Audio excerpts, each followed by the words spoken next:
Hello, everyone. My name is Murat. Uh, I'm going to be your host today. Thank you for joining us. I'm really glad to welcome you here at our Sculpting Digital Creatures workshop. Um, Actually, we are calling this a workshop, but today I think we should be more casual. So, so please don't feel like you are interrupting me, right? At any point, just speak up. Um, Correct me if I'm saying something wrong, or pop up in the chat. I'm going to be tracking it if you are more comfortable writing. So let's turn it into a more, casual conversation, okay? So no need to be too serious about it. We can just focus on having fun together. So without further to do, let me give you some information about myself.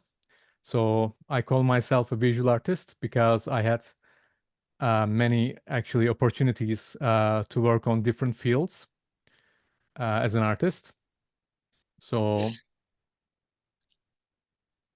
I used to be an art director and working for advertising studios in the past. On the side, I worked as an illustrator and I worked on editorial magazine projects and also like advertising campaigns. But at some point, I decided to pivot and also like jump into 3D. And I came here to Vancouver to focus on 3D medium and study 3D animation and 3D modeling at Quantum Polytechnic University. And I'm really glad that this university became my employer. And right now I'm working as a lab instructor here. So I saw your message, Rajat. Yeah, the recording will be available on YouTube after a while. So here I am creating digital creatures and also, collaborating with our lovely students at KPU. So let's dive in. And actually, I will start with asking a question. So my first question will be this. What is it? What do you see here in this image? So while you're thinking, I will answer Elena's question. Um, I really liked working as an art director, and it helps me still a lot because it's really nice to be in the ideation phase all the time. You are thinking, observing, and questioning everything. So right now, I'm still enjoying it. Even if I'm a sculptor right now, I'm art directing my own sculpts, right? So it's really fun. And I can see that you guys started giving the right answer. It's a whale. And I like the answer alpha channel as well.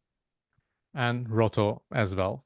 Yeah, these are all, these are all can be counted as the right answer.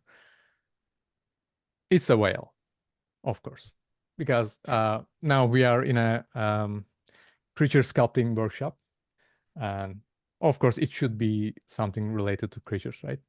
So yeah, it's a humpback whale actually. And with the scientific name, it is called Megaptera noah angliae, if I'm not mistaken. I can be mispronouncing it. But I wanted to mention the scientific name because it's important. I'm gonna tell you why later, okay? So today, actually, as I said, it's gonna be more casual. We don't need to stress out. But the first part will be more like a discussion. I will ask some questions, you'll answer. Maybe you may want to ask some questions as well. I can try to answer. If I cannot, maybe someone else can answer. So it should be fun. Okay. So for the second part, I will do a small demonstration just to show my, decision-making process. Maybe it could help you. Um, and of course, creating a creature digitally takes a lot of time, unfortunately. That's why today probably I will just start with the first phases, but still it should help because I think the first phases are the most crucial parts of the general process, okay? And of course, at the end, we will have a Q&A session.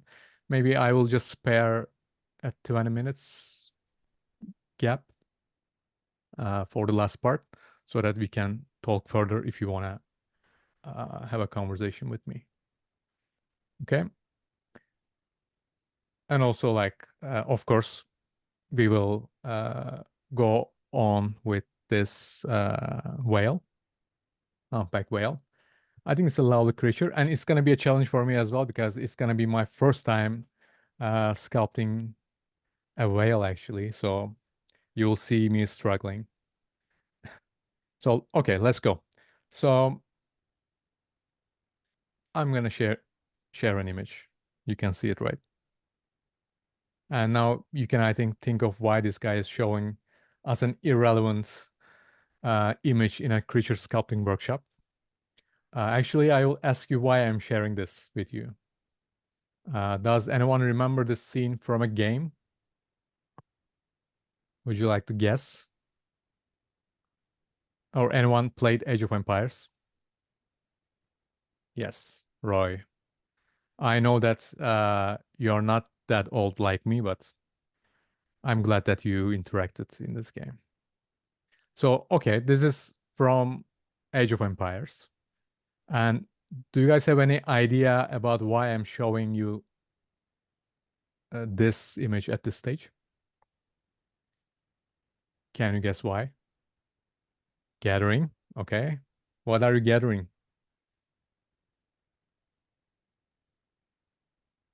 I mean, I'm just bugging you right now. Yeah, resources. Of course. So I really like using this metaphor because, you know, we need to gather some references, right? All the time. We need to have some resources. And if you are familiar with the strategy games, you first need to understand what sources you have, right? Are you going to build some workshops to get timber? Or are you going to, feed some villagers to, so that they will gather some rocks or golds for you to, set up a civilization, right? And then you will feel confident enough to explore the rest of the map, right? Because like right at first, when you begin the game, you will have a dark map, right? You need to explore the map, and at some point you will interact and encounter with some um, maybe enemies. So you need to have enough resources to get in this challenge, right? And as an artist, I know I'm talking too much, but as an artist, it's the same, right? If we are encountering with a new creature or a figure, or it doesn't matter what you are creating, it's like a blank page, right? It's like a dark map for us. We need to explore more and understand what's going on with this creature, right? And right at the first, we don't really know anything probably, and we need to start gathering information, gathering some images, do lots of stuff to learn more and more. Maybe you will do some sketches. I don't know. It depends on uh, your, end goal, right? Okay, so we have different resources, right? And of course, we are in this internet era, which means that we are always using online resources, right? And the first thing we do generally is we are going to the Google and we are Googling out what we are looking for, right? And probably if you want to sculpt a humpback whale, you'll write humpback whale, right? But the thing is, as you can see, and as I mentioned before, scientific names are also important, just to be more precise about what we are looking for, right? And it's too simple to learn it, right? You can just go to Wikipedia and it's going to show you the scientific name, right? And if you search with the scientific name, it's going to help you a lot. It's going to give you more resources and they will be more precise. And you will try to gather some maybe research articles as well, right? On the right hand side, you can see that like I found an article, and this is going to help me a lot because we need to know what's underneath the skin, right? Uh, to learn more and more about this creature. And also, if we are talking about online resources, as you can see right at the bottom, I added a YouTube link and I will open it in a second. YouTube is also a great resource because you will try to understand the body mechanics. Is there any question? You can just continue. You can interrupt me whenever you want.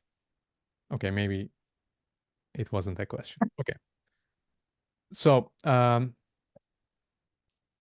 showing you this because we need to understand the body mechanics and we need to understand how the body deforms, right? So when I was just first searching for the images, I saw that like, there's a fancy skin underneath the chin, right? And I didn't really understand the functionality because like there were a lot of marks and interesting flow here, and I didn't know the functionality of it, but you will see in a second. And I was really amazed when I saw this.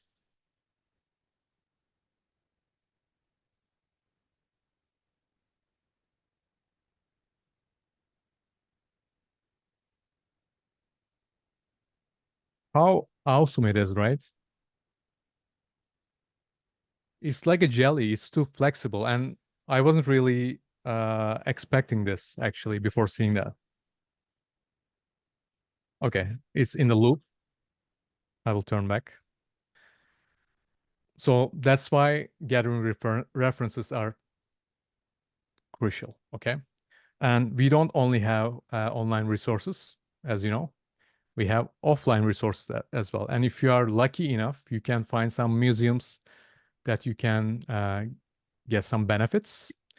For example, right in the middle, you can see a whale skeleton, which I took a picture from our visit actually in Vancouver. We have a biodiversity museum. It's called Biadi Biodiversity Museum. And it's not exactly the same. It's not the same type of a whale, but it's going to help me a lot, right? And at the bottom, you can see a video that I took from this visit, and it turned into a real project actually. On the left-hand side, you can see my marker.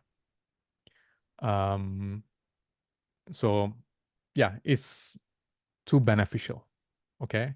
And as I said, you need to know what's underneath the skin. That's why I can't stress enough how important it is to gather references and analyze them, right? And yeah, on the right-hand side as well, I took this picture from this visit and it turned into a seahorse sculpture. So yeah, I was lucky enough to gather good references. So, and of course, it's all about connecting the dots, right? As an artist, I think one of the things that differs us from other people, I think, is our observational skills. That's what I can say. I think we need to really think visually and maybe do some drawovers, maybe some sketches, and try to understand the nature of this, lovely creature.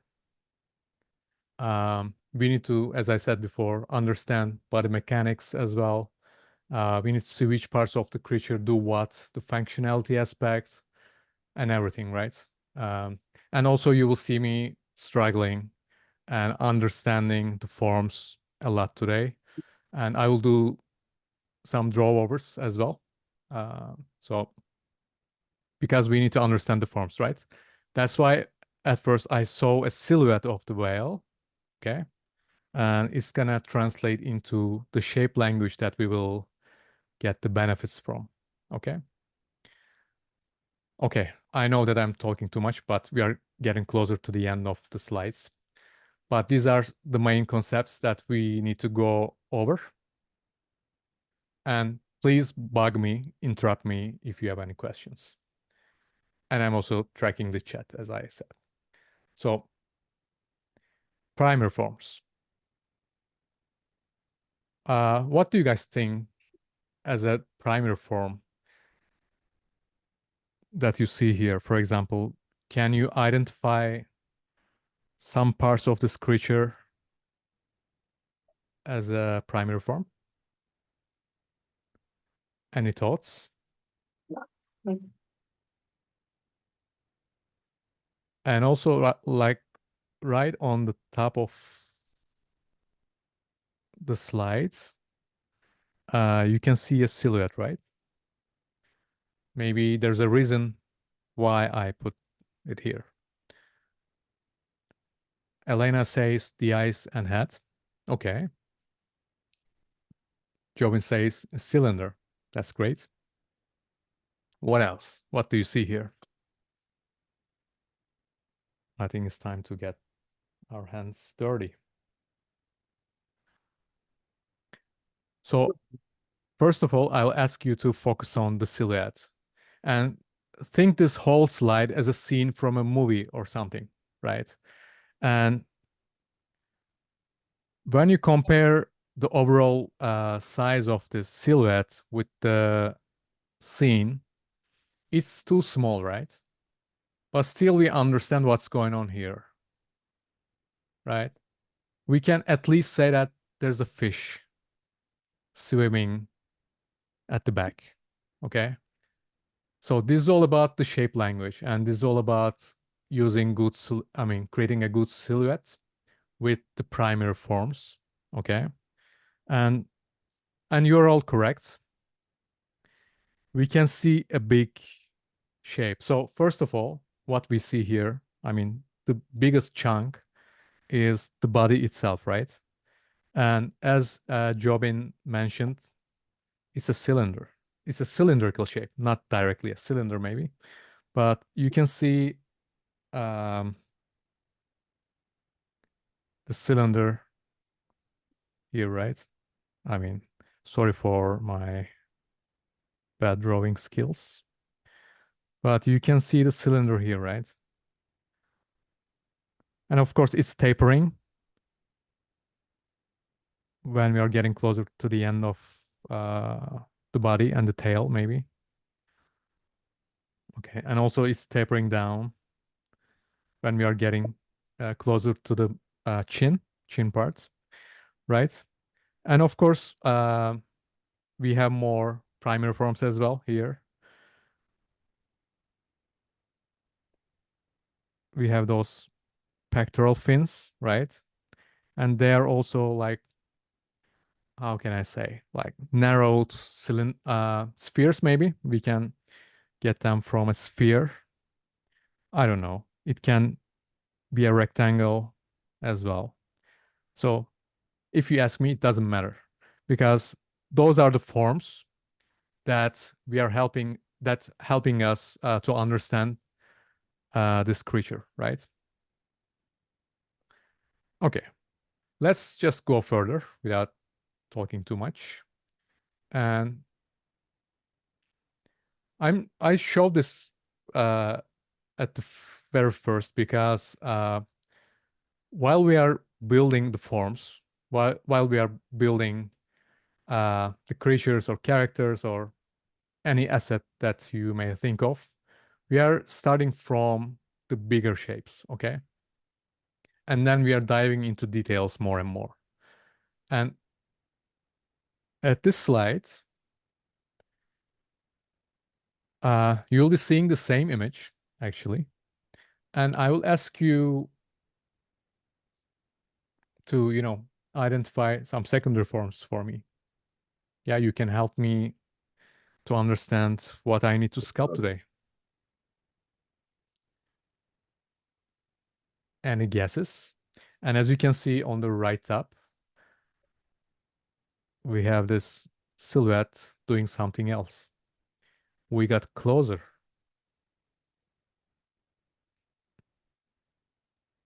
Do you know why? Any guess?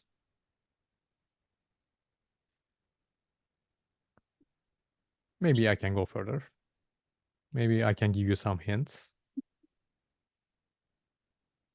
I think I already gave a hint, right? The mouth is the next biggest part. Yeah, maybe. As I said, we are getting more into details, right? Fins. Okay. Yeah. You mean some details that we are seeing on the fins? Or like uh, we were discussing about uh, the primitives, right?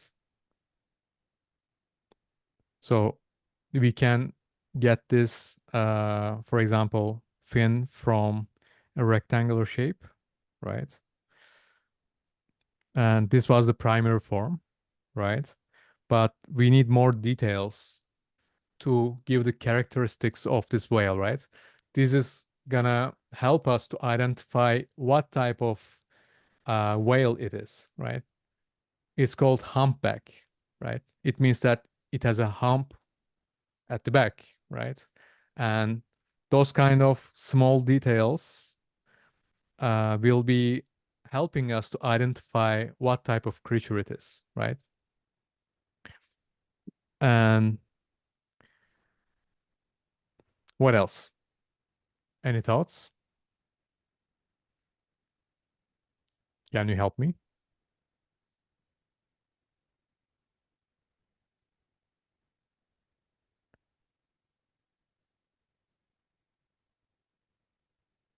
So yeah, flukes, yes. Of course, we will create it from a primitive, and then we will add more details later, right?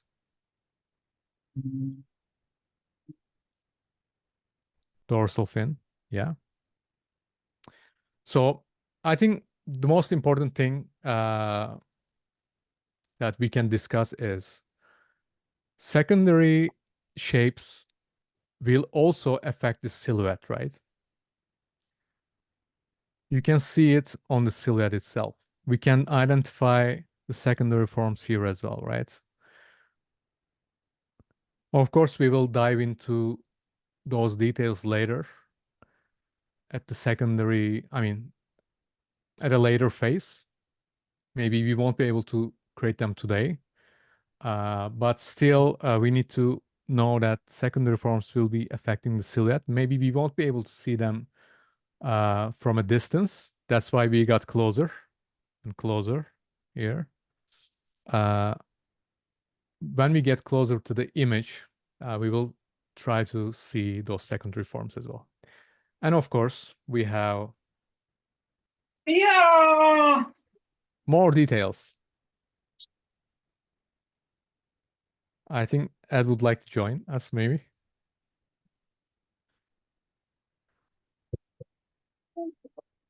Okay, we have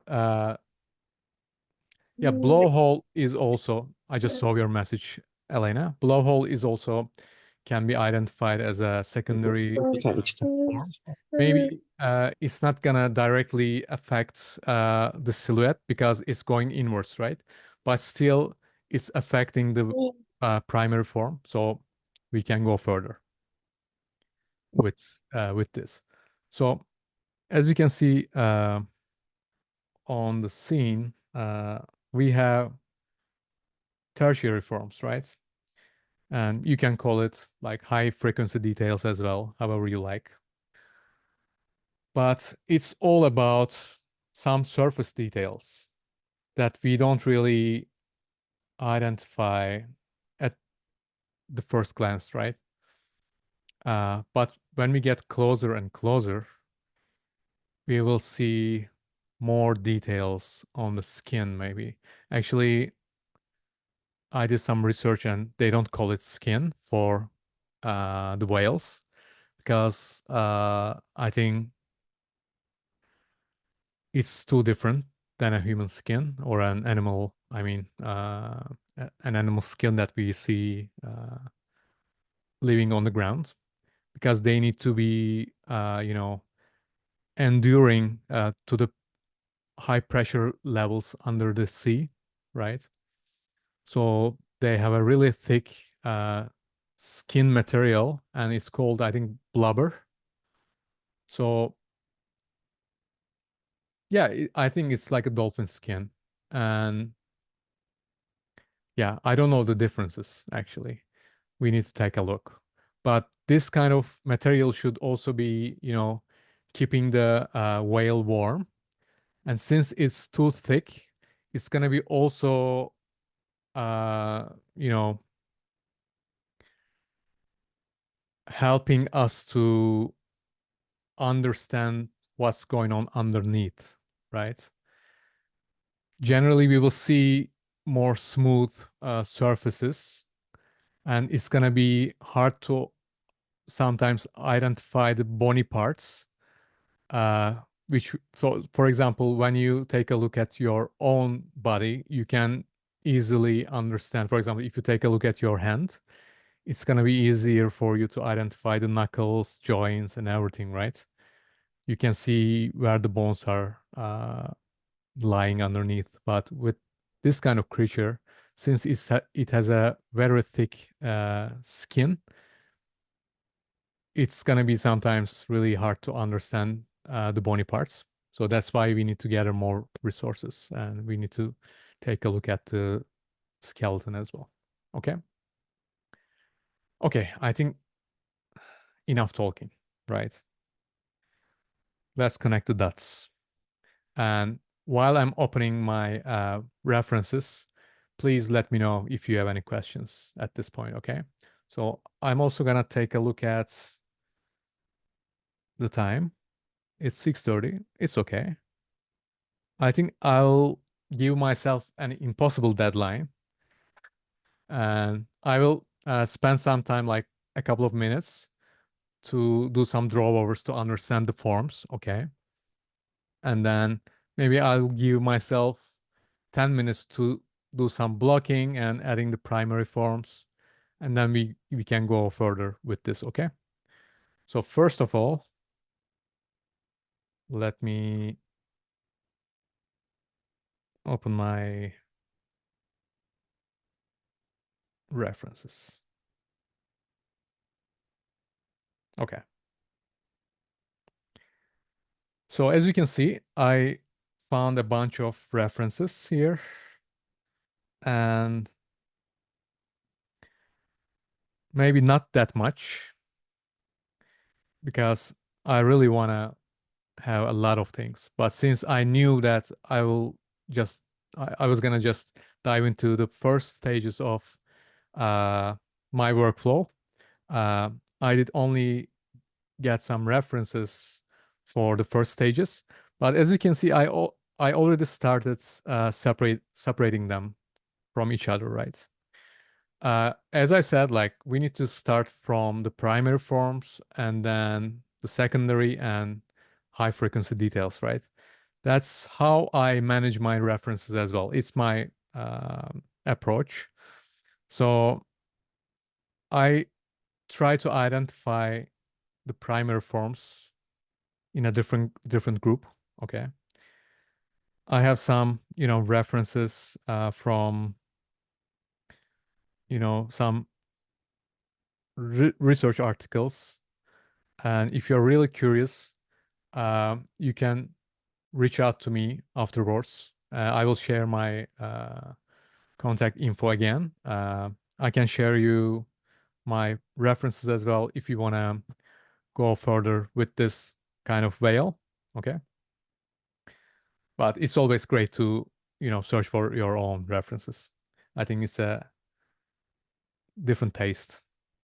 I like that stage actually. So as you can see, it has a really different type of structure. It's really interesting. And I have a bunch of, um, videos here as well. Maybe we can take a look at this as well, which will help us. So let me.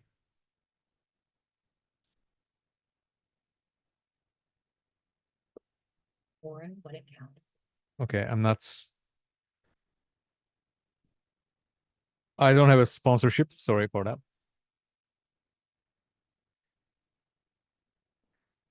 Okay. So these are really crucial to look for. Okay. And you will understand the flexible parts. You will understand how the things work. You will see the creature in its natural environment, right? And unfortunately, it's really hard to encounter with this kind of creatures.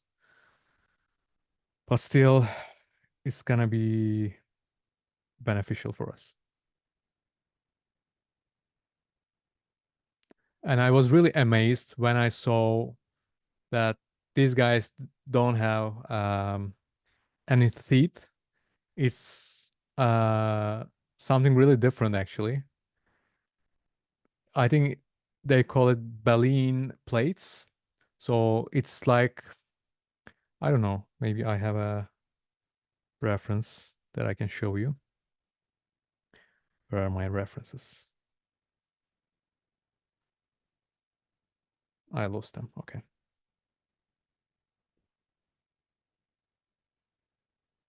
They should be here somewhere. Yeah. And you can see how far it can open its jaw, right? Yeah. I don't know if they're getting fed by barnacles, but yeah, for the teeth, it's more like a hair-like thing. I think, yeah, it's really helping it to, you know, get all those small sea creatures.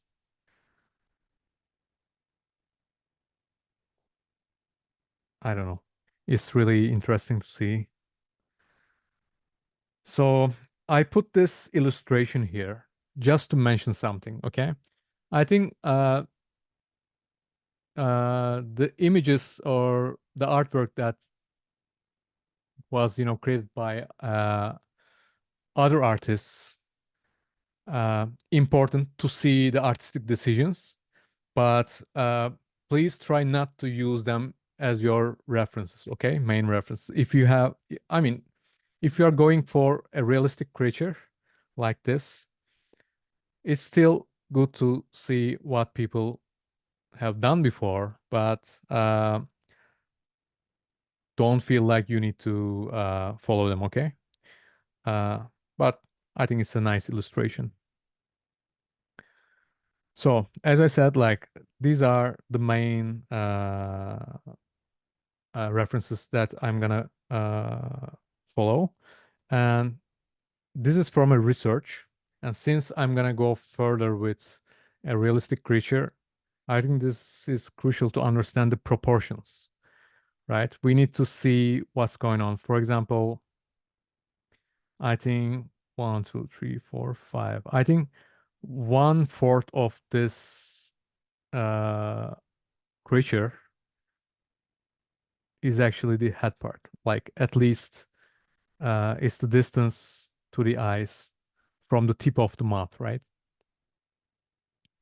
And we can see the width as well. And we can see how the form changes here, right?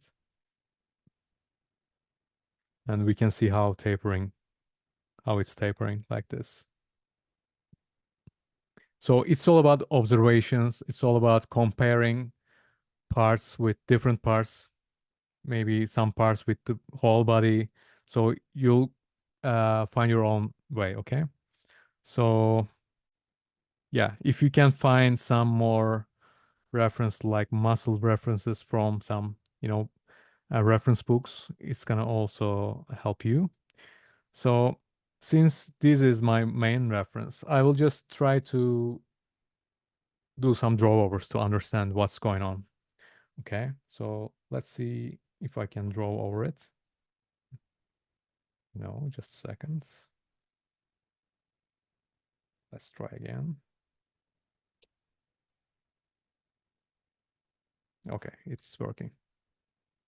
So since I think Jobin mentioned today, uh, since it's more like a cylindrical shape for the body, uh, I think we can start with this, right? It's the biggest, I think, primitive that we can see. Okay, so as you can see, I'm gonna be doing some drawovers to see what's going on, and as we talked before, it's tapering down like this. Maybe it could be easier for me to define the middle point on the side. And I really love this baby whale. I think it's too cute, but for the baby creatures, I think it's really hard to understand or find references.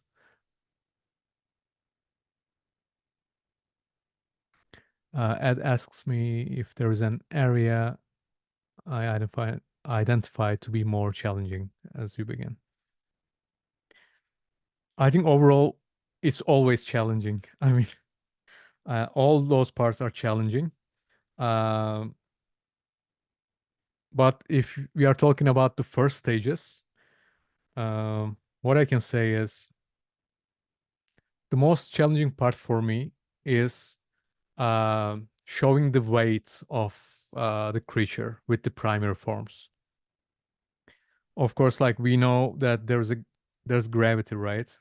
And gravity is always you know deforming us. That's why, for example, while we are getting older, our nose becomes bigger, our eyes becomes bigger because there is not enough support underneath the skin, and they're getting bigger and bigger, and it's because of the gravity, and also our muscles are getting weaker, I think. So that's why we are getting uh, I don't know the word, but you understood what I'm talking about. So still we can see it on the form, and that's the most challenging part for me to address.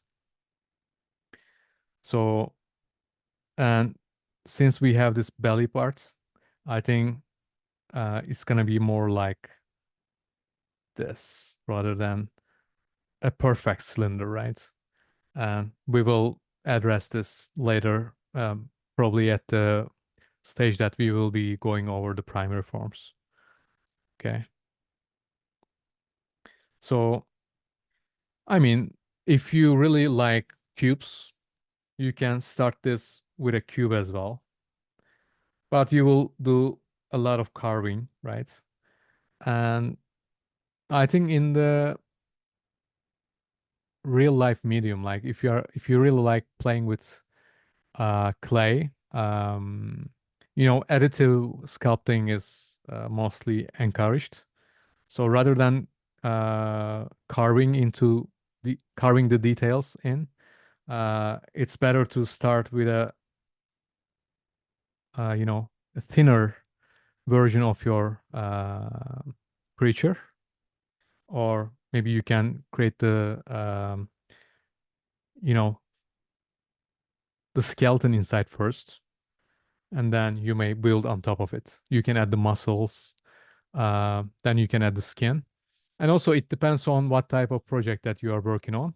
If this is a personal project, and if you just want to create a whale like this, you may not want to like sculpt the skeleton and the muscles, right? But still, for example, I do it a lot, even if I'm not gonna deliver the skeleton to other departments. I like sculpting, especially the skull, to understand what's going on inside, right? And where I should start, the eyes, how it affects the skin and everything. Okay. So, and I think I didn't mention, but you can follow along with me if you are familiar with ZBrush. Um, you can open your files. You can start, sculpting the primer forms with me. Uh, you can also, I think, share your screen. We can take a look later. So, as I said, we can make it more casual. So you can lower my stress, right? You can help me actually. So first of all, probably I will go with a cylinder, or I will just introduce a sphere. Okay. So, and also if you are familiar with ZBrush or Z-spheres or different approaches, there's not only one way to achieve the same result, right? And it doesn't really need to be the same result, actually, if you ask me. But you can see different artists doing different things. For example, I used to work with Z-spheres uh, at my early stages, but I feel like if I throw any kind of clay, digital clay, onto my scene, I can just mess with it, right? Because I feel it more like a real life sculpting. And as I said, there's no right and wrong if you are, progressing. So today, I think I'm gonna just introduce a sphere. Maybe I will just play with it. And if you think about it, for example, if you guys really liked working with Play-Doh when you were a child, maybe I think it doesn't need to be a child, right? I'm still playing with Play-Dohs just to, do some small exercises. So whatever we do, so think about what we do at first when we grab a bunch of clay. We start like squeezing it, orbiting it around, and we turn it into a sphere, right? And if you are familiar with Blender, for example, it starts with a cube, which I don't really like because, of course, we are talking about blocking and everything, but still, rather than a cube, I think it's really, um,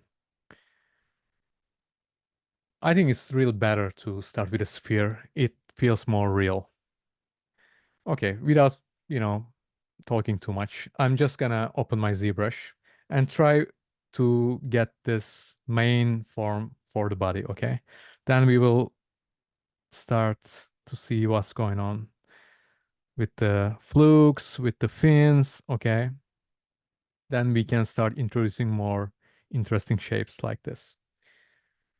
Okay, so I will just minimize, hopefully, my references. And then, and if you're not familiar with this reference program software, I can tell the name. It's PureRef, and I think it's helping a lot. And you can make it on top all the time. And you can place it wherever you like, and you can start having fun. So I will start doing my thing, but please let me know. For example, maybe you can pop in the chat. Let me know how comfortable you are with ZBrush or any other software. Okay. Maybe then we can pivot and I can give you more info about the tools, or I can just go with the flow and you can ask what I'm doing. Okay. Okay, so I'm gonna get rid of this for a second. And also, you will see me using my own user interface. I'm really familiar with it. But if you get confused about the tools, please let me know. I will try to find it on the default user interface, okay? So I will just introduce a sphere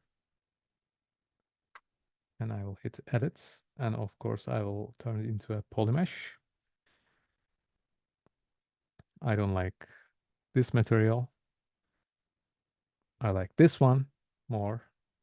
I like 50% gray background. It helps me to see the silhouettes better. Oh, I have seen some questions. Fran asks, haven't touched any here. Just need a little refresher with the brushes. Okay. Everyone follows a different working progress style. Can I know about yours? Of course. Are you asking this question? So mm, what do you ask? I mean, are you asking it about my first stages, or can you go into more details, Shanu? Jobin asks if I am familiar with Nomad. Not really, but I saw lots of our students playing with it, and they are creating a lot of great stuff. And of course, ZBrush is competing with Nomad. If you have tried ZBrush on iPad, I think you saw how they nailed it. I played with it. I couldn't go further, but still, I feel like I can still customize my UI. So that's, I think, one of the most important things about ZBrush. I can just focus on my flow, and UI won't be bothering me, right? I can add my tools wherever I like and go further. So since you wanna get a refresher about the brushes, of course, when I switch my brushes, I will tell you uh, what they can do. Um, so this is a sphere. It's pretty easy, right? And as I said, I will just play with the proportions of it, and I will just manipulate it with my uh, gizmo. Let's call it gizmo, if you are familiar with gizmo. This is called gizmo tool. Right now I'm in move mode. I can go to scale and rotate as well. Okay. So I'm just blocking out. Okay. I'm not doing too many fancy stuffs right now. So as we were talking about the cylinder, I will try to get a tapering cylinder out of this sphere. Okay. So what I'm gonna do is I'm just gonna do, scale it vertically. Okay. I've also scale it on x-axis. Okay. And on the right side, you can see our orientation. But if you really want to see it on your sculpt, I can suggest you to add some marks. You can use Damn Standard Brush. Uh, it's BDS with the shortcuts. Okay. And but if you don't know the shortcuts, you can go to your brush settings. On the default UI, it's on the left. But since I'm a right-handed person, I like going to the right to select my brushes. Um, that's why it's there. And when you click on it, as you can see, we have a bunch of brushes in ZBrush. But if you ask me if I'm using them all, no. I'm just using maybe 4 of them, maybe 5. Okay. So Damn Standard is one of them. Um, so this is really nice to add some marks so that you will understand what's going on. So, and of course, I noticed that I didn't activate it, the symmetry option. It's pretty simple. You just need to hit X and it's give you the vertical symmetry. Okay. And since it's digital, we need to use some fancy tools to, overcome some timing issues, right? We need to be faster to catch the deadline. And my deadline was 2 minutes, but I already exceeded. So let me know. You can be the project manager for today. So Shanu is asking a question. How was your learning stages from beginner to the point you're in? So maybe in the Q&A session, Q&A parts, I can show you my demo reel, my graduation demo reel.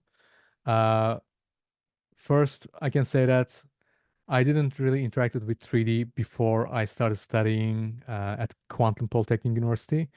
But in 2 years, I really have a good progress. That's what I can say. I started learning ZBrush at school, and we started learning from scratch. And of course, like it was a one-term program for the intro to sculpting, and we started from learning all the tools, right? We see on the UI. We learned all the brushes, and of course I know that like ZBrush is a little bit stiff. It has a stiff learning curve. Uh, it can sound a little bit harsh to learn, but after a while, when you get used to the tools, you really feel like you're flowing. Okay, I couldn't feel it in other areas in 3D. I mean, or in other software. That's why I still enjoy ZBrush more than the others. And I learned the main tools. I learned how to address primitives, primary forms, secondary forms. How I can create the high frequency details by creating my own alphas, my own brushes as well. And then I went further. And as I said, it's all about observation and building your muscle memory. And after a while, you really get used to it. Okay. And okay, I'm trying to create what I see here. And I'm not, at the moment, I'm not really thinking about the proportions. I'm trying to get the main silhouette, okay?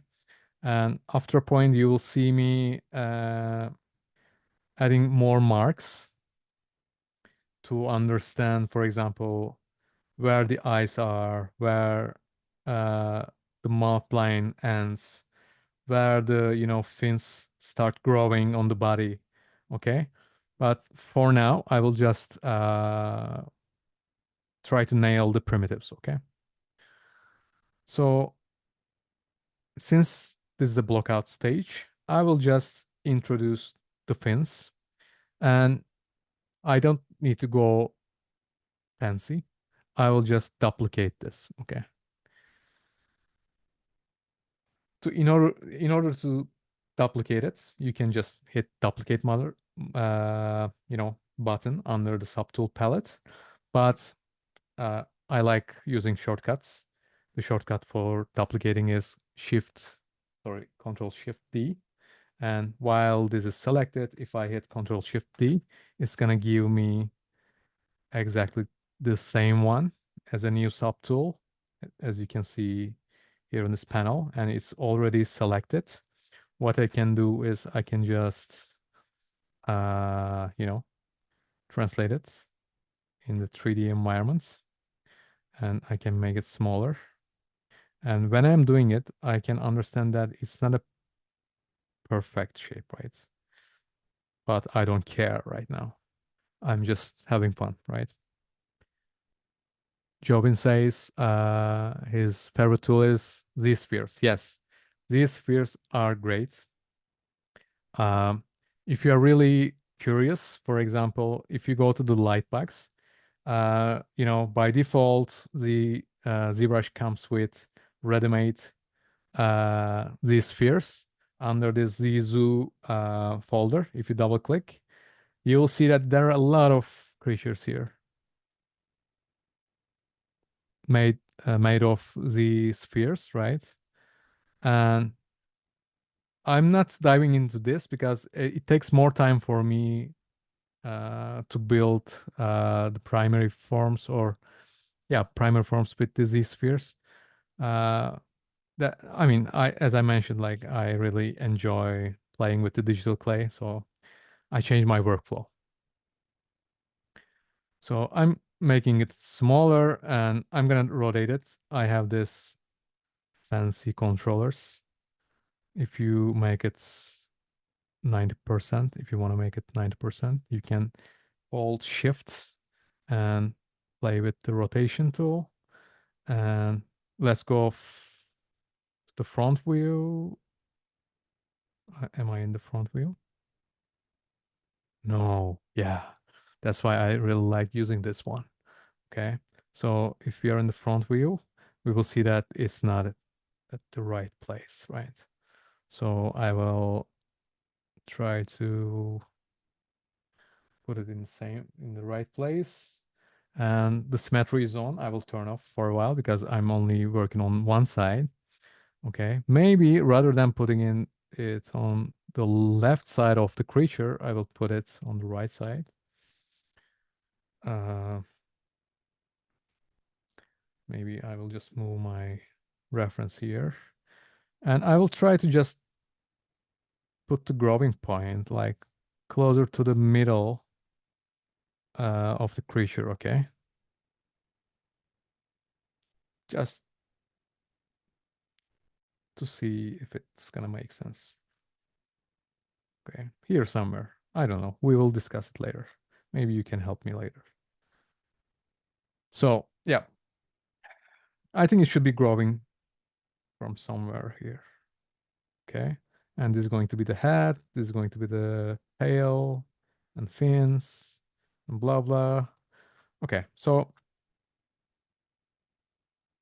this is our right fin. So if you want to create the opposite side, but if you really want to nail it in terms of location, you can use mirror and weld tool, okay?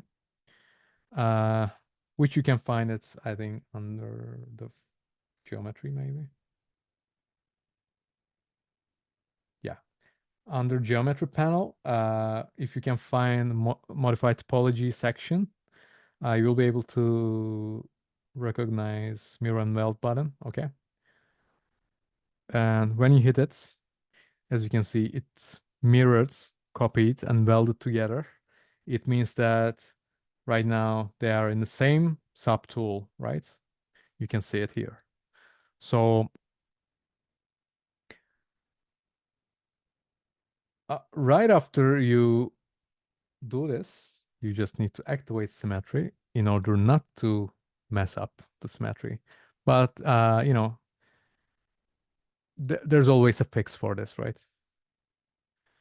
If you're curious about it, I can mention it as well. Just let me know. But I'm gonna go further because I have a deadline to catch. So it's already 7. Yeah, we are too slow.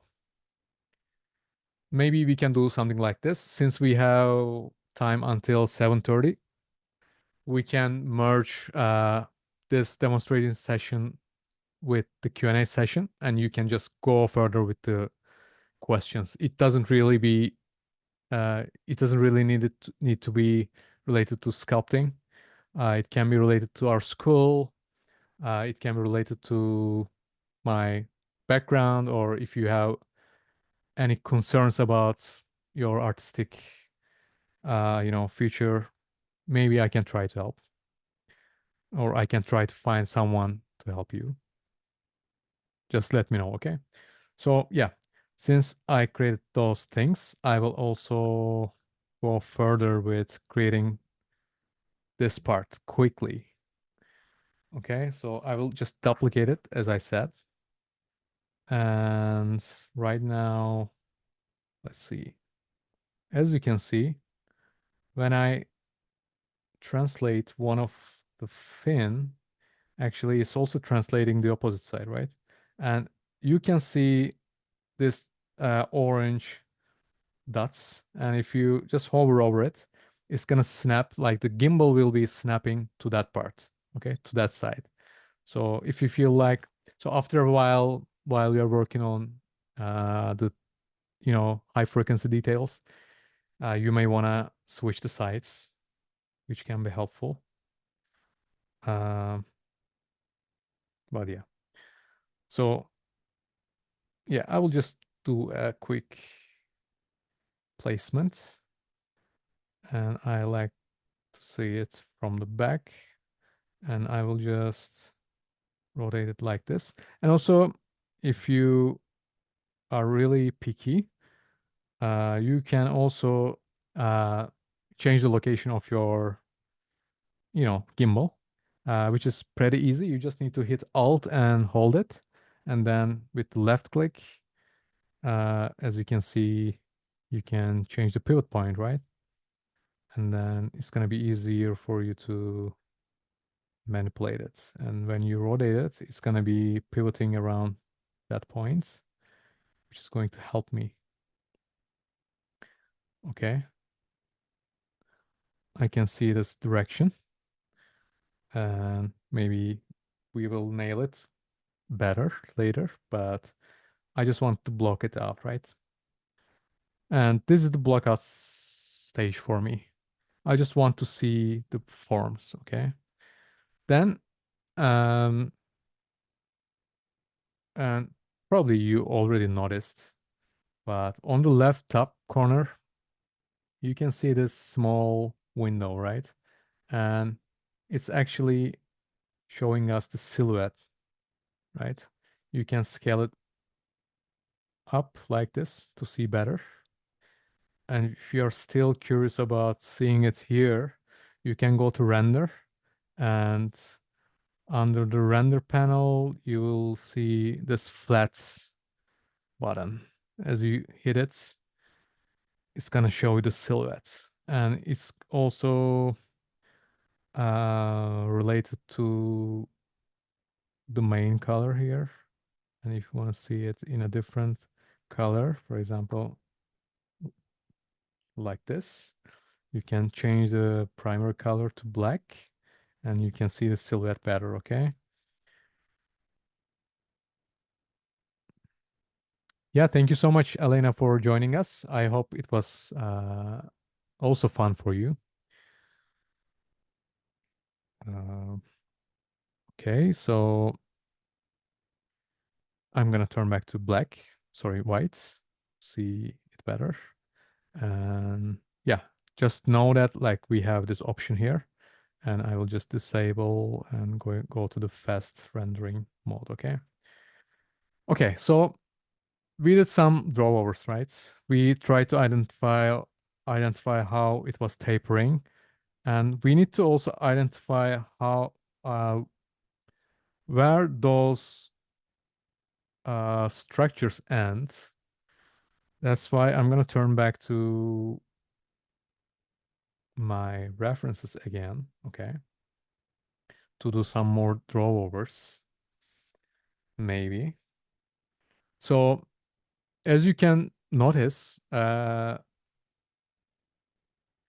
those stages are merging together, right?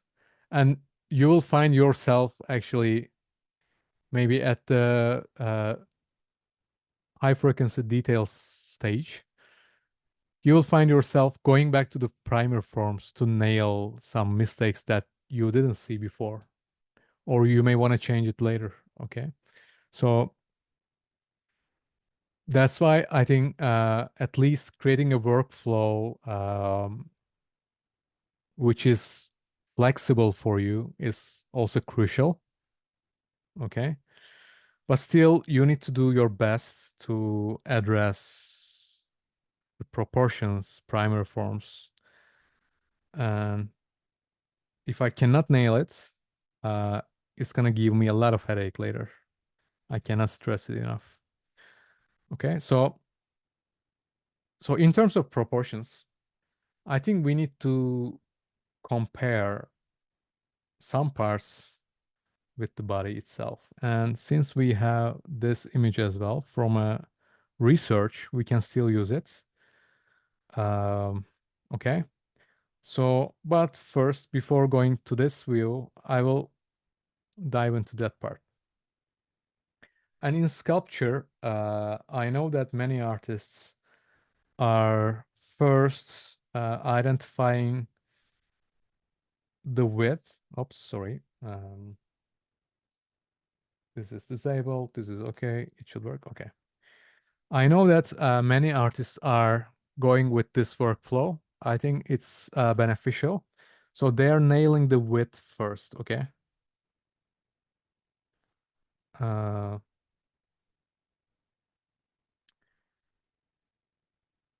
you can do whatever you like, of course. From this view, I think it's gonna be better to start with the depth. But so since we have three different dimensions in 3D, we need to make sure that we are following a path, okay? So, for example, some artists like starting with the width. So when we are talking about width, it's more like a front view, right? And when we think about the front view, we can understand, for example, if this is a cylinder, we can measure the distance between those edges, right? And this is going to be the width, right? And those artists are first nailing the width first, okay? And then they really like working on the heights, which is this part. And they are comparing, for example, if this is 1 unit, and you can say that the chin part is tapering down like this, and maybe it becomes 0.5 unit, right? And of course, it's since we are human beings, we are really familiar with human body more, and there are some type of approach to start, comparing the whole body with the head or the skull itself. So as far as I know, there are two types of proportional approach, which are mainly used. So one of them is comparing the skull itself uh, with the whole body, with the other parts of the body, because this is important because when you think about the sphere, whatever angle we are looking at the sphere, it's not foreshortening, right? And so since we have perspective, it's really hard to understand the depth or the length of this creature, right? We cannot measure it from this point of view, right? Uh, but if this was a human, its skull was going to be a sphere, and it doesn't really need to be a human, actually. We can still get the skull from a sphere, but I think it's more narrow for this creature. Uh, whatever angle you're looking at to this sphere, it's not gonna change the dimensions, or it's not gonna change the width or the length, right? So that's why they like identifying the skull as 1 unit, and then they are comparing it with the other, you know, parts of the body. But since this is not a human, we can still do our best to compare things with each other. Okay, maybe we won't be able to compare the length, but we still have enough information about the height, right? And if we think about this as a 1 unit, we can say that, okay, this is might be going to be 2.5 or 2.3 units for the height, okay? And so, and you can see how tapers it down. The dorsal part is like the back part is more like a narrow shape, but it's getting more identical when we see the belly part, especially. This is more like a flat part, but still we have this bumpiness, but the belly part is more, bumpy. And we can think about the gravity aspect as well. We can also think about the vertebrae, you know, the skeleton part inside, right? Because they are holding the muscles, or the muscles are holding the skeleton better. We have the skull, which is a rigid body, right? Rigid part. But in the inside parts, we know that um, we have a lot of, you know, smushy, fluffy, or like, flexible materials like intestines, stomach, and ribs are also flexible. And I learned that ribs are more flexible than humans because they need to be, capable of enduring high pressure underneath the ocean. Okay. So these are all the things that we need to consider as an artist. Okay. So since we cannot understand the depth from this angle, I'm going to go further with this part. Okay. And I'm going to start comparing the things, and I will start marking up uh, the details that I see. Okay. So I will just reduce the size of it, and then I will get it here quickly, and then I will get rid of this. Okay, and then make it always on top, and I can work with my sculpt. Okay, so since I have this top wheel, I will turn to the top wheel, and I will get my damp standard brush just to, mark some stuff. So as I said, it's BDS for the shortcuts. And by default, it gives me a good brush. Okay, so I can start marking up. If you want to make it smaller, you can use brackets keys to make them smaller or bigger. Or you can hit space and hold, and then you can play with the slider. So it's gonna get smaller, okay? So you will have a finer detail here. And also, I really like working with Dynamesh. If you don't know, please let me know. I can explain it further. But I'm gonna change my mesh into Dynamesh. It doesn't need to be too high. So 128 is enough for our purposes right now. And my symmetry zone, I will just start comparing uh, the head with the whole body, okay? And as we discussed earlier, it's the 1/4 generally, yeah. It's 1, 2, 3, 5, 25% of the whole length.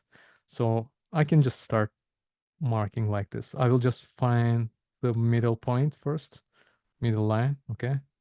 I will divide it into two. And then I will divide the top part into two. And this is gonna give me where the eyes are, okay? So I can just go to the side wheel and continue my line just to help me further. And maybe I can divide this into two as well. And then, yeah, I will just mark the whole body. It's gonna help me a lot, okay? So let's see. Also, we can see how the width changes, right? As you can see, the bony landmarks are right above the eyes, and it's really harshly tapering down uh, when we get closer to the tip of the mouth, right?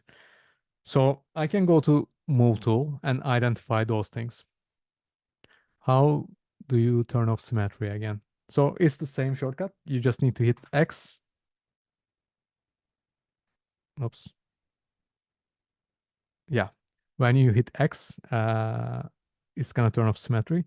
And if you wanna turn back on, just hit X again. Okay. So there should be a button, which, so since I'm using the shortcut, I got rid of the button, but it should be under transform as well. And where is it? Yeah, it's here. You can activate symmetry or deactivate it, and you can dictate which axis it's gonna use to make it more symmetrical. Okay. So I'm gonna check my deadline. I have 30 minutes to go, and I'm gonna go faster. So my plan is to use some brushes that I'm using and maybe wrap it and call it a workshop. I don't know. Uh, so I will try to just address the things that I see here. There is a curvature here like this, right? And I'll try to nail it. But since my yeah, brush is kind of too big, maybe.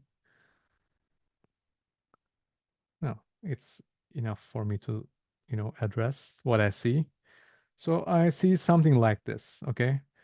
I will get smaller with my brush, but I'm trying to actually avoid getting into more details, okay? So we need to avoid that. I can see a harsh transition here, which I want to put it here, but that's all, okay? I'm not gonna go further. And we can see that the belly part is really, uh, you know, I think it's the most, how can I say? It's the most wide part. But it's also like going inside and outside like this.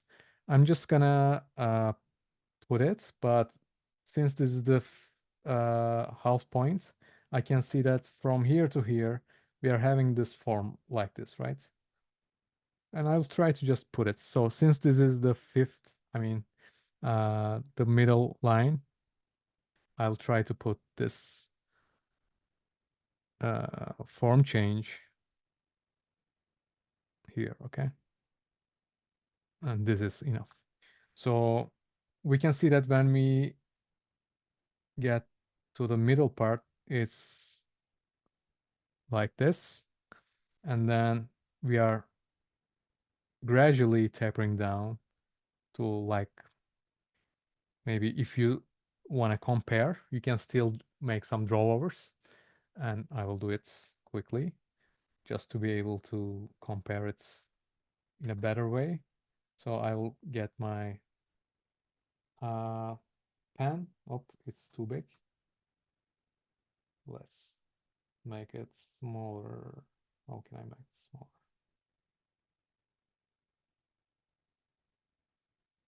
Let's see. Yeah, here it is. So I'm gonna get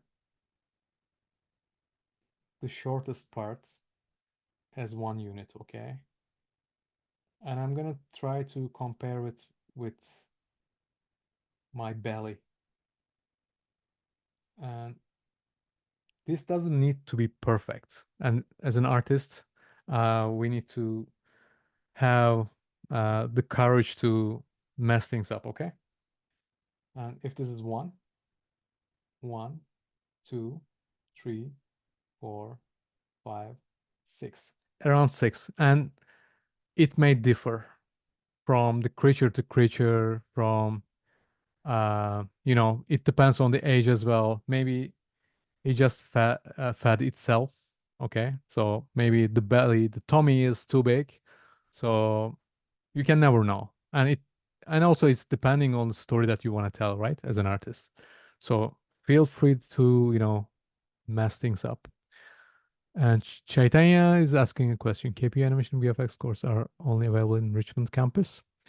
So yes, animation and VFX courses are only available in Richmond campus, as far as I know. But we have the other departments in the Faculty of Arts as well. They are more likely real life, programs. Like we have a fine art program as well. So yeah.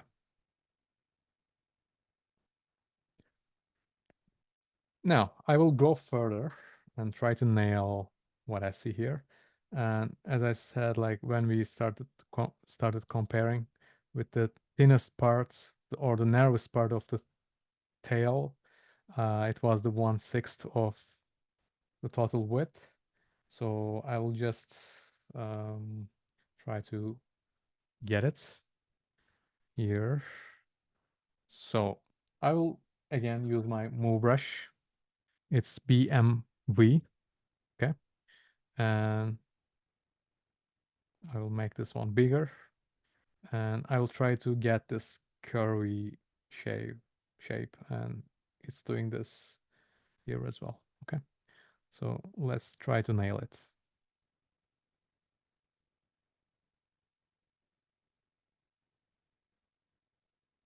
I'll play with my scale, the scale of the brush, and it's doing this shape, and then it's getting thicker actually, right? And I will try to compare it here as well. BDS 1, 1, 2, 3, 4, 5. Still, I need to go further. EMV. I think this is enough. 1. Okay. I think this is okay. So don't think about the issue that we are seeing here, okay? We will play with it later. But just try to nail the form that you see, okay? And if you hit shift and hold while, going over your sculpt, like, sculpting with your brush, it's gonna help you to soften the form, okay? And then you can compare with it. Of course, don't expect me to create a great job here. I'm trying to finish it in 6 minutes, which is impossible, but I like impossible deadlines. So, of course, we can go further with the fins and everything, but I'm just gonna try to nail the body, okay, today before wrapping up. So, but still, I want to know where the fins grow from, okay? And it's right before the middle point, right? It's, I think, 40% of the total width here, and it should be something here, right? And that's why I'm gonna just go to the subtool or the fins, and I'm just gonna move them here, okay? Then I will switch my wheel, okay? Then I need to switch my wheel here as well. So if you have a perfect side angle, you can try to nail the proportions or the placements of those details better. But I want to, at this point, trust my keen eye as an artist, okay? And then I will just try to do my best to nail things further. So still I'm using move brush, okay? And I will try to get the curvature that I see here, okay? Since we started from sphere, we have a nice curvature here, right? I don't really need to think about it as if, you know, if I started with a primitive like a cube, it was gonna be too harsh for me to nail it, right? But yeah, so also you wanna compare the height with the width or the length as well. But now we don't have enough time. So I'm just gonna try to nail the things that I see here, okay? I have the move brush. It can be, you can start with a bigger one and you can start nailing down the shapes, the shape language that you see here, okay? So as you can see, since we have a jaw here and the chin starts here, and you can compare it with the skeleton that you see here, right? And one of them are going upwards like this. This one is going downwards, interestingly. And probably it's about the functionality of the mouth itself, right? And of course, also don't really rely on only one image, okay? That's why I have a bunch of resources. Just try to go further and nail it with the other ones as well. So try to see what's going on here. It has a really, you know, straight chin here. You might want to nail it later, but now I'm gonna go with the bigger forms, bigger edges you see here, okay? And I'm checking the chat if you have any questions.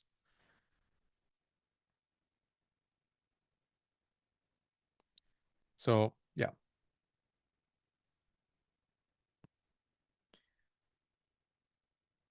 I will try to be fair to this creature, okay?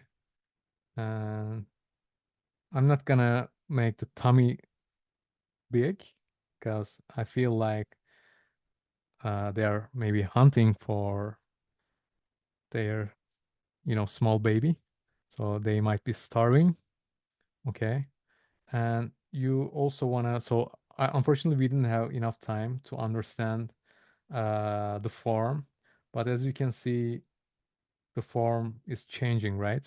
And it's not a perfect cylinder. So I'm gonna give you a trick before wrapping up to see it better. So sometimes it's really hard to understand it. But this is reminding me of the days that I was trying to learn drawing. And my instructors was saying that if you don't understand the form, and if you are, so for example, let's say you are just taking a look at an asset or a model or someone to do some live drawing sessions, uh, you might not really understand the form, right? And you cannot nail it while drawing. So our instructors told us that like we can go further and walk closer to the model itself and touch the forms that we don't really understand. Okay, of course in digital, unfortunately, we don't have this option. But what I do is, I mean, you might find it funny, but I try to hover over the body with my cursor. Okay, it gives me the sense of feeling like I'm touching the form. Okay, uh, you may trick your brain with this.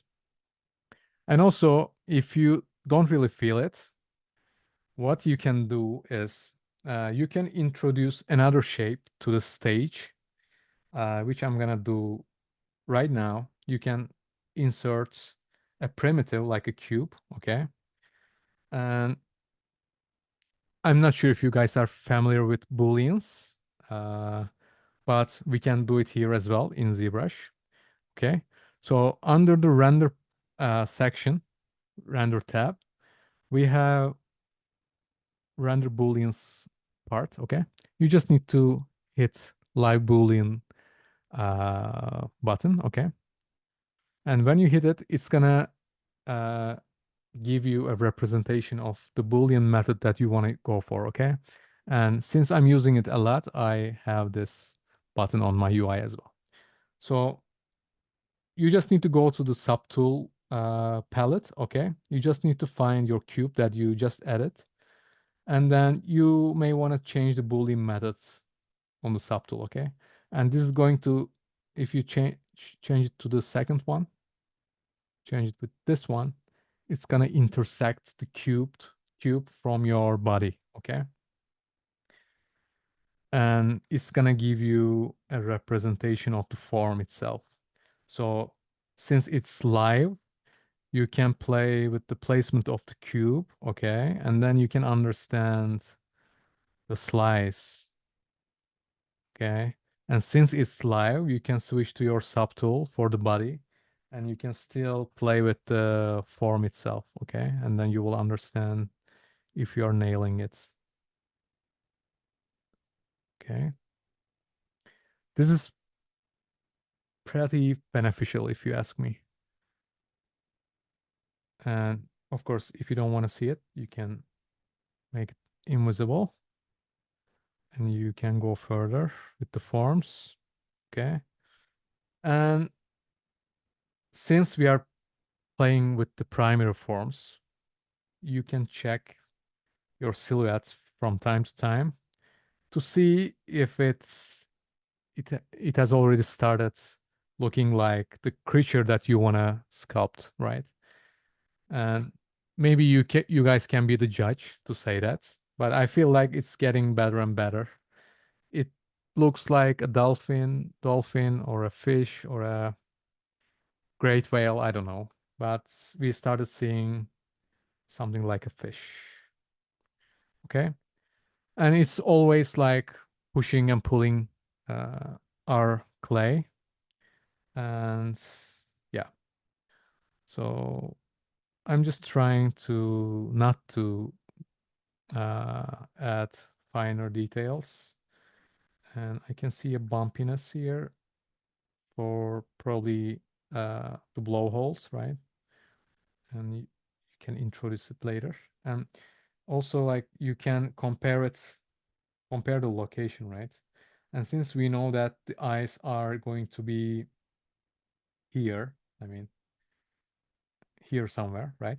Because we marked it, and the bumpiness is a little bit closer to the mouth, I mean the chin. So it means that the bumpiness maybe should be here somewhere. Okay, at this point you can also mark down the eyes, and you can still compare it with the height. And if you think about it, for example, this is more like 1 unit from the edge of uh, the pectoral part. If we say like this is 1 unit, it is more like 2 units to the top. Okay, and of course this is not an ideal way of comparing with this angle, but still, as an artist, I think we can use our license to mess things up. So I selected damp standard. I'm just marking the eye here somewhere, maybe a little bit further up. Okay, and you can see me marking down the mouth line as well, and you can still compare the units, right? But I will I mean, this is not ideal to do it right now because I still need to address the primary forms that I see. Um, maybe I can do something like this quickly to see it better.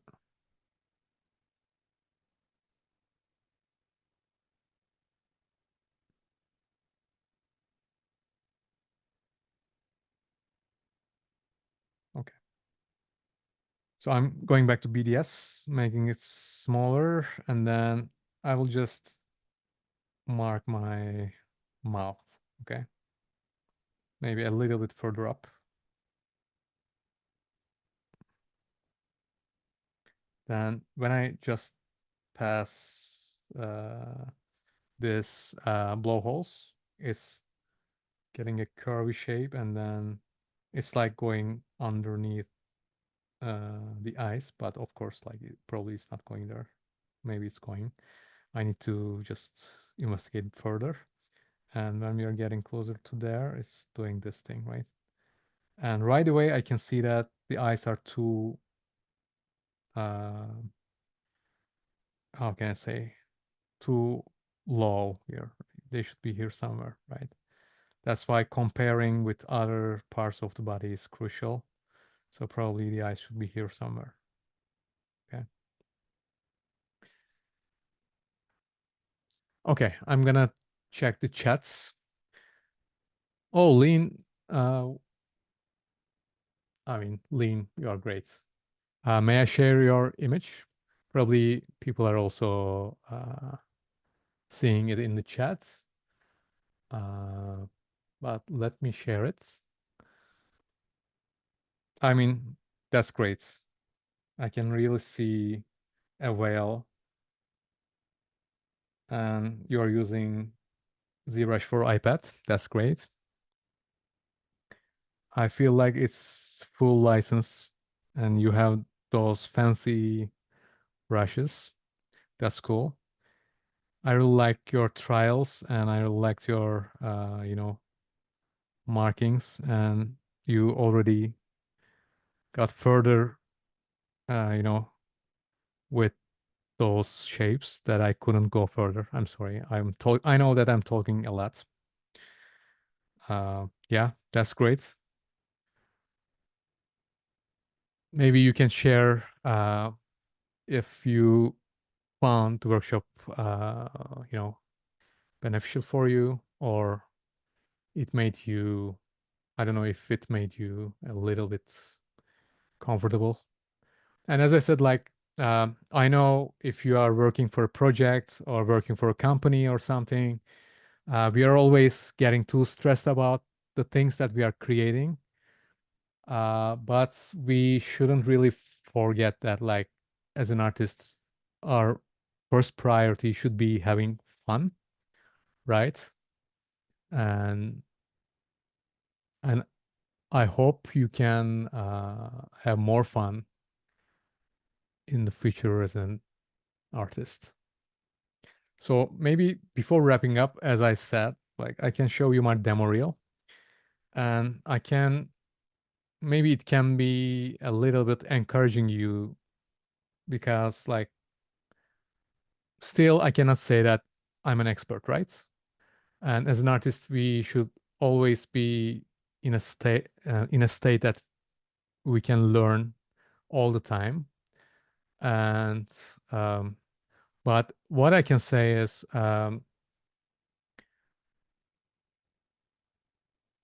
it didn't take too long for me to, go further in 3D. I will just open my Mozilla, and then in just 2 years, and when you say 2 years, it might sound a little bit long, but during my studies, actually, I feel like I learned a lot of things in 2 years. And after 2 years, so as I said, like, when I first started, I didn't know too much about 3D medium. I only had this art direction background, and of course, it's helping me, as I said, and it's helping me to identify things faster.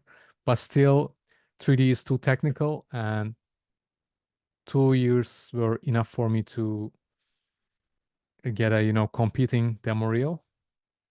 And I don't know if you guys know the rookies, but I was lucky enough to get considered as one of the finalists with my demo reel. So That's what I can say. It's doable. Okay. Just don't sweat too much.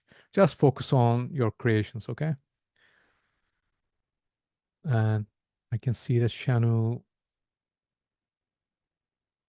just messaged.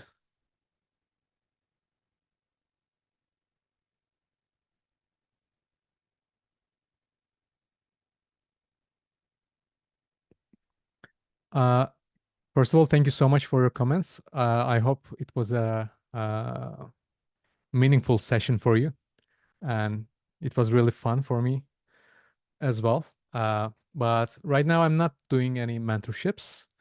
Uh, I'm too busy with our students at KPU. But still, I'm going to share my contact details. Just feel free to reach out to me whenever you like. I will do my best to, reply back. And, if you ask for resources, I can uh, try to find and provide as well. Okay. Oops. I didn't get a sponsorship, as I said. Like, sorry for that again. Okay, I will turn back to my presentation just to show my contact details if you are curious. You can email me through my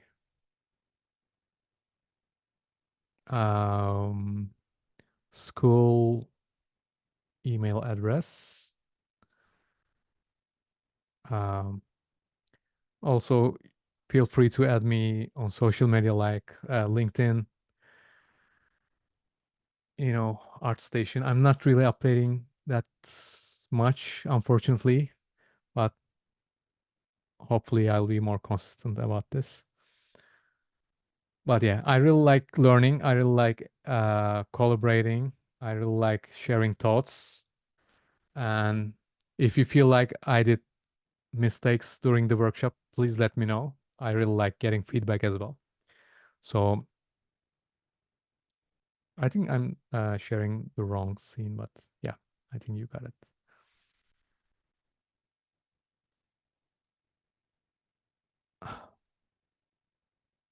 Thank you, Lean. Yeah, for the lizard project, I think, yeah, so that's what I can say. It was my first creature sculpting project, okay?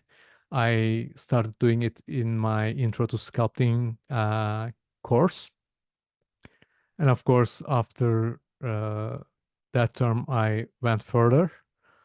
Uh, but in actually, I sculpted in 3 months during my courses.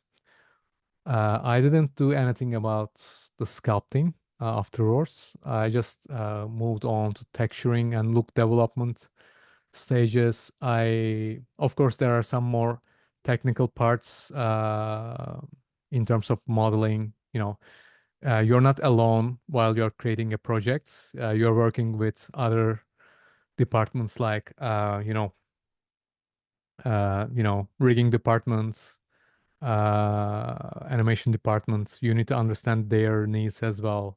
You need to create a, simpler topology so that it can be, modified easily by the,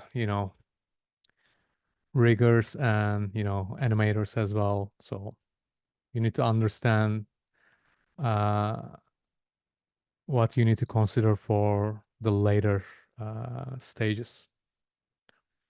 Okay. I'm sorry I was too slow. I couldn't go further, but hopefully it was beneficial for you. Uh, Before wrapping up, if you have any questions, I can stay a little bit longer. Otherwise, I think it's time to wrap up. And I thank you a lot again for joining us today. Hopefully, I will see you soon at another workshop.